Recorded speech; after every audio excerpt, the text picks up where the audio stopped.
Welcome to Just Break Up, the podcast about love, heartbreak, and all the relationship advice you don't want to hear. My name is Sierra DeMulder. And I'm Sam Blackwell. And today we're going to answer a letter from somebody who's wondering if she did something untrustworthy. But before we begin, we just want to give you our Surgeon General's warning, which is that Sierra and I are not licensed mental health practitioners. No, we are not. We are not professionals. We are podcast hosts.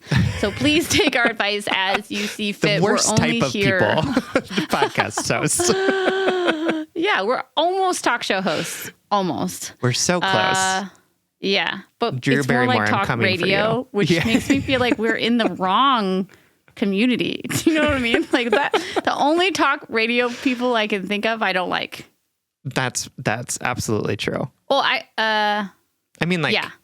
I like NPR, like the news No, but I'm and talking stuff. talk radio, Yeah, like Howard Stern. Yeah, absolutely. Yeah, no, like Sirius XM. Yeah, got it. Yeah, I don't know. Maybe I just don't know any good ones. Okay, so we are only here to offer our humble musings, so hopefully shed some understanding and maybe some laughs about the incredibly rewarding, but mostly confusing experience that is love. So, yeah. All right, let's get into it. All right, so today's letter comes from Ro G, whose pronouns are she, her, who is writing from Sadville, Massachusetts. Doesn't sound like a real place. Sounds fake. I'm sure it's a real place. Hi, Sam and Sierra. Thank you for taking the time to read and hopefully answer this. I will jump right in. I, 25, she, her, have been on dating apps for a while now and met my most recent partner on the apps. Let's call him Joey, 26, he, him. Joey and I were casual for 2 months and then recently decided we wanted to be more. Well, shortly after deciding to be something more, my job sent me to the West Coast, aka the other side of the country, for 2 months. This happens often, so it's nothing new for me, but it was a concern for the very new relationship. Joey had done long distance before and wasn't interested in it again, but really wanted to be with me, so he said, let's try it. Well, things quickly fell apart because just a couple weeks after I left town for work, I got news that my grandmother was in the hospital. It was very sudden and out of nowhere. I was terrified, and Joey was trying his hardest to be a support system, but he just never knew what to say. Fair, I don't blame him. But even so, he was always there. But now enters a friend of mine, we'll call him Peter, 25, he, him, who works with the same company but on the West Coast. I only ever say Peter when I'm in town for work since he's local and he's new to the company, so we've only known each other for a few months. When I met Peter, I had a big crush on him, but nothing has happened, nor do I think it ever will. We've established a very good platonic friendship, and I'm happy with it. Well, I told Peter about my grandmother, and he has been so supportive. I think him being around has made his support feel different from Joey's. Not better or worse, just different, and frankly, what I needed. We'd hang out, and he'd distract me, and it meant a lot. A few weeks into being out of town, my grandma passed away. I wasn't home when it happened, and it's been the cause of a lot of guilt and pain. Both Joey and Peter were very supportive through all of this. I told Joey the truth about my past feelings for Peter, and that we're just friends, but that we're hanging out, and that he's been a good support for me being out here because I can't go home to be with my family. Joey said it was giving him some anxiety, but overall it was fine. Because of his anxiety, I asked if any boundaries needed to be put into place before Peter and I hung out again, but Joey said no. That same night, Peter came over to the company apartment where I have roommates, and we watched a movie and had some drinks. We stayed up until 5 a.m. talking and drinking, and we agreed Peter should sleep on the couch instead of driving 40 minutes home after having been drinking all night. I texted Joey to let him know Peter was staying over, hoping communication was best. Well, I was wrong. I woke up to a text from Joey saying that we needed to talk, and when I called him, he told me it was too much and he couldn't be with me anymore, that I should have known it was inappropriate to have another guy who I'm attracted to stay the night, and that I kept him up all night. He said he couldn't handle that feeling, and we ended it. A week before, he was supposed to come visit me.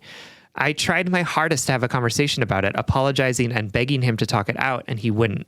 We FaceTime a few days later and talked for 3 hours trying to figure out if there was any fixing it, but he said there wasn't. Not right now. He even accused me of sleeping with Peter, which I absolutely never have. He plans to start therapy and wants to figure out if all of this is a trauma response due to an ex who made him develop some pretty bad trust issues and decide if he overreacted. When I get back from this work trip, we're supposed to talk again. What do you all think? How wrong was I? I feel just awful, and I see it from Joey's perspective, but I never had any ill intentions, and I certainly wouldn't end a relationship over it because absolutely nothing happened. Is there any fixing this? If he already has bad trust issues, what can I do to establish trust between us? How do I make long distance and trust during travel work if I often travel for work? How do I get him back? What are your thoughts on communication about and relationships with exes, friends you had or have feelings for, etc.? Please tell me how to fix this. Thank you.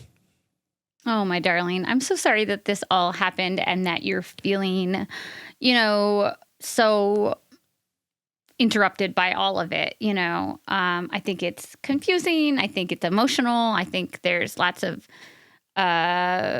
back and forth happening here, I'm sure, in your heart about who's at fault and how can you do better and how can you get this person back. And I also know it's really frustrating to be accused of being untrustworthy when you feel like you are incredibly trustworthy.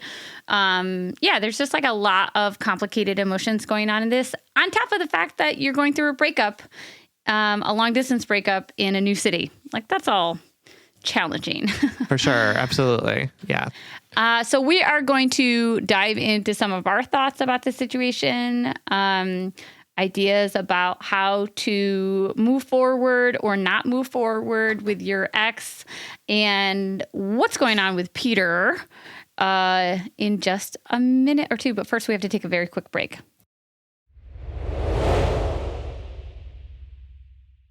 All right, everyone. Welcome back. So to start off, I just want to say that, I really appreciate the ways that you have tried to be really honest and communicative about the situation and what the boundaries are in sort of navigating a long distance relationship with somebody who has told you that long distance relationships are tough, right? And I'm calling it long distance because, even though you're away for 2 months, that's a good chunk of time. And the stuff around long distance relationships are going to continue to come up if you're living away from your significant other. So, I really appreciate that you talked to him about I've got this coworker. He's really great, and nothing's going to happen between us. I appreciate that when he told you he was uncomfortable, you were like, okay, so can we establish some boundaries? What would help make you feel more comfortable? What are things that are inside and outside? And I would really want to recognize the fact that, Joey didn't say anything about what was okay or not okay. So I can really relate to the surprise you felt when he was like, this is deeply unacceptable. I can't believe that you did this, because you were like, what's on and off the table? And he said, I don't know, nothing's off the table. And you were like, okay, but sounds like something is now on the table, right? Sounds like there's a rule I wasn't aware of, and now it's really biting me in the butt. So I just want to name all of that up front, that I see you trying to be communicative, trying to help figure out what are the rules and boundaries around this long distance stuff, and around the fact that you have this coworker who you kind of had a crush on and that you seem to be really connecting with. And I'll also say that I can also see this from Joey's perspective as well, right? The fact that, this person in my life who is long distance from me told me that she is had a crush on this person, and that he's been really supportive in ways that I haven't. And now they're staying up till 5 a.m. drinking together.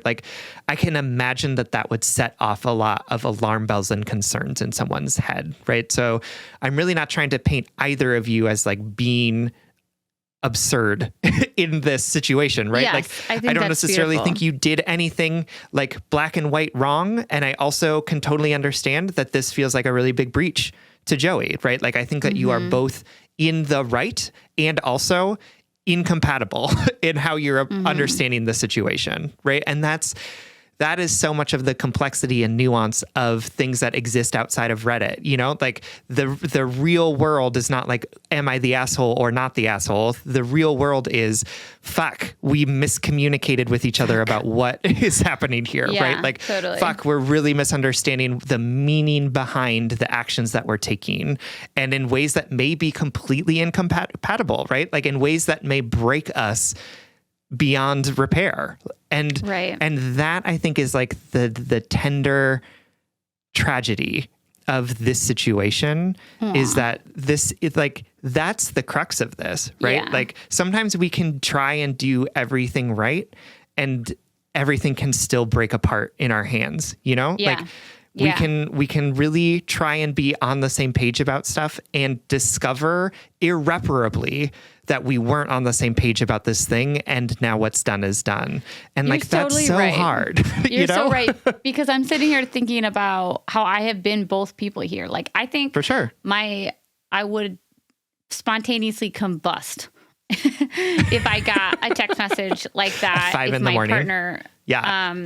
you know, because insecurities take control, and the narratives that we tell ourselves in our heads are really scary. And also, just like, I guess in your ex's defense, that like I didn't do well with long distance and trust issues, because it was really hard to have those touchstones, to have those conversations, to have that security and secureness within me to call upon. Because when you know you can't go see that person, not in a controlling way or anything, but when you know they're really far away and there's no way to be, it's, you know, you're alone, you're talking yourself out of these fears by yourself. I would spontaneously combust. Like I would probably have a very comparable reaction that your boyfriend had. And also, I have been the person who is like, so you didn't tell me that you felt uncomfortable, or like you didn't tell me you didn't want me hanging out with this person. I'm participating within the bounds that you have presented to me. We were just having a good and natural and innocent time. We're connecting, whatever. He slept on the couch. I told, you know, like I even communicated. I went above and beyond to communicate my trustworthiness. And sometimes our actions still trigger our partner's insecurities. And I think in this instance, like, it makes a lot of sense to me that he was really triggered by this. And more importantly, and unfortunately, something in this letter that really resonated with me is your ex coming to you the next day and being like, I don't think I can do this. I don't think I have the bandwidth to to navigate trust and relationship building, because this is still a new relationship, right? Like you were, quote, casual for 2 months and then you went long distance. So you're still learning each other. You're still getting to know, you're still building that foundation of your relationship. I understand why your partner was like, I don't think I can build. I don't have the energy or the resources or the skills to do this nicely. For sure. And that's what he's really saying there. I think that I guarantee you he said it in a way that he'll regret. Like accusing you of sleeping with them, like that's probably hurtful and unnecessary and like too much bravado in there, because what he means is I can't control my insecurities and I'm going to lash out. You can't soothe my jealousy or like he's recognizing that building trust is hard in person. Building trust is hard in secure and independent relationships, and doing it long distance in relationships that don't have that foundation is even harder. It's not impossible, but I do like no right or no wrong side here. I appreciate that he's like, I can't do what we would need to do to make this work, is ultimately what he's saying. And damn if that's not like a very honest and very painful statement to hear.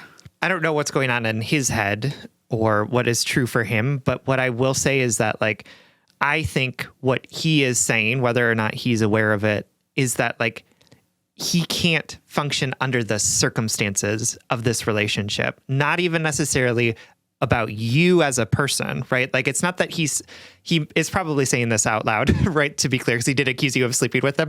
But I think what is actually happening for Joey, I don't like that one bit, because you didn't, and he should believe you. But what I think is coming up for him is that, like, the stressors of this relationship are making him incapable of trusting, not that you are an untrustworthy person, you know? Ugh, that's so hard. And I think that that's really true here, right? Like, you're saying to us, I'm not untrustworthy. Nothing happened. And he's saying, I can't trust in this relationship. And I think you're both right. Like, I think that you are trustworthy and have done nothing wrong. And that the circumstances of this relationship with the long distance, the stuff that he's been through with his ex, like, is just making it hard for him to trust in this relationship.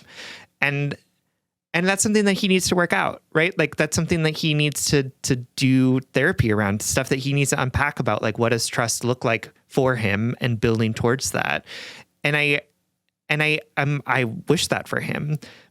I don't know that you two are in the right type of relationship to be able to, like, figure out what trust looks like for you as two people in this, right? Like, I think that would be really tricky in this particular moment, given that, like, all of this is so fraught and he's clearly really triggered by what happened here, which is both understandable and perhaps an overreaction, right? Like, both of those things are true. So, like, how do you fix this? I don't know that this is fixable.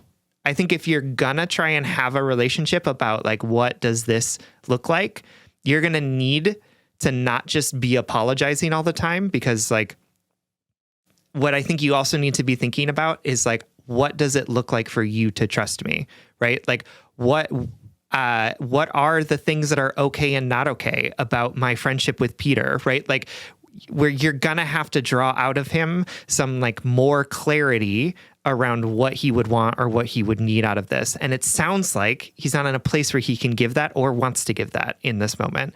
But I don't think that the way forward in you two continuing to date is that you just, like, make yourself small and apologize for everything that you do, you know, which is, like, I think what happens in a lot of relationships where trust has been breached and the folks aren't in it in a way that, like, leads to, or, like, aren't able to process that in a way that's constructive and healthy, right? Like, then it becomes, you have to send me a picture of you every time you're in bed.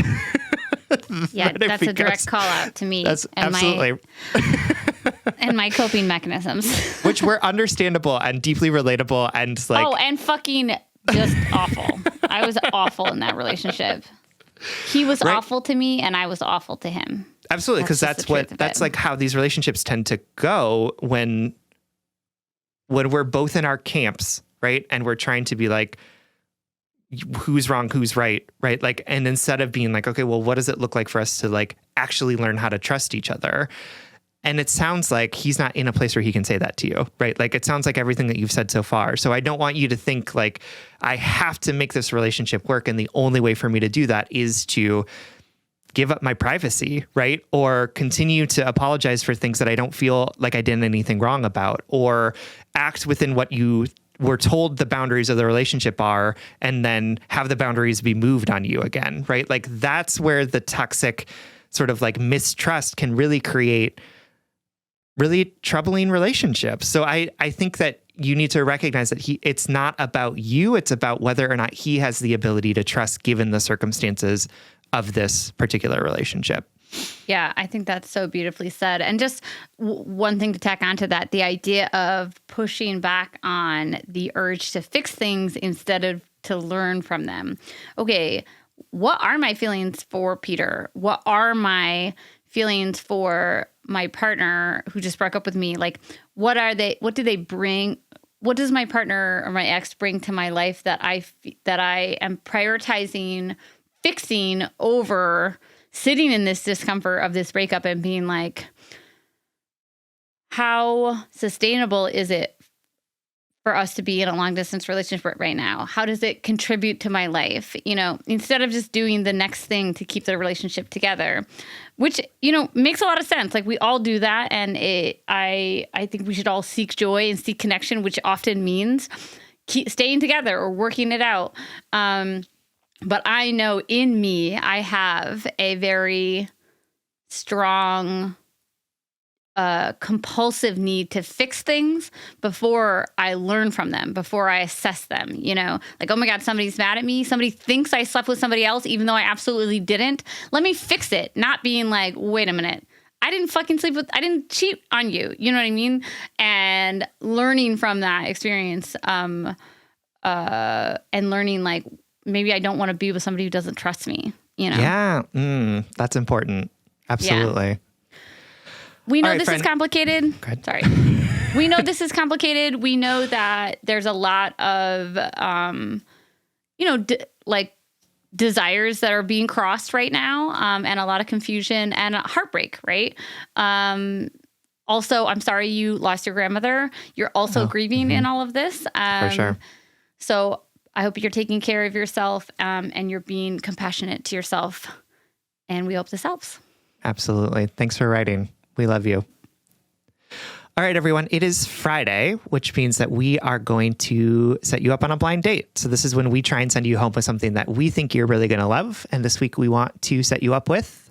It's a book. I hinted at it earlier last week. It's called How to Keep House While Drowning, A Gentle Approach to Cleaning and Organizing. I want to say lots of things about this book. First, I'm going to tell you what they say that you will learn from this book. You'll learn how to shift your perspective of care tasks, like doing the dishes, folding laundry, cleaning your space, from moral to functional, like care tasks are morally neutral, which is very helpful to me. You'll learn how to stop negative self-talk and shame around care tasks and how you show up to them, how to give yourself permission to rest, and how to motivate yourself to take care of yourself and your space. This book was suggested to me, and there's a podcast that goes along with it. I think the author has like a very popular TikTok. It's very short. It's a quick and easy read, and it's also a quick and easy audiobook listen if that's how you consume your books. I thought there were so many really helpful, tangible, profound ideas about care tasks and the shame that we experience about like not being able to like stay on top of our dishes. I definitely recommend this wholeheartedly. And also I want to say a couple caveats that while I was reading it, I was like, ugh. And also I'm still suggesting it. Not meaning there were a couple things that gave me pause, but I appreciated how the author approached them, addressed them, acknowledged them. And I am still like 2 thumbs up promoting this book. The first one is because she's trying to help people who are often going through either mental health issues or the expanse of neurodiversity and how we deal with tasks and executive functioning.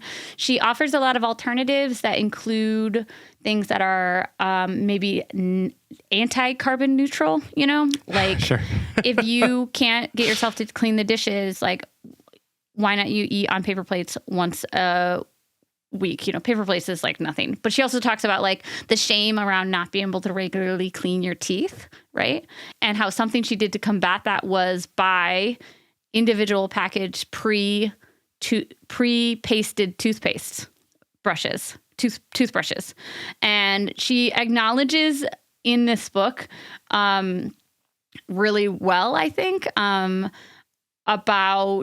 that choice and about what it means for the world and for, climate change and stuff like that. And also acknowledges something I appreciated, which is that like we tend to have less problem with single-use plastics when they are used by quote unquote like normal neurotypical and healthy bodies, right? Sure. Able bodies, like gel packets that marathoners use and things like that. It's when differently abled or neuroatypical bodies are making their lives easier that we're like, oh, well, there's laziness involved, So I thought the author handled that really well. And also it made me like, you know what I mean? Yeah. Plastic, single-use plastic.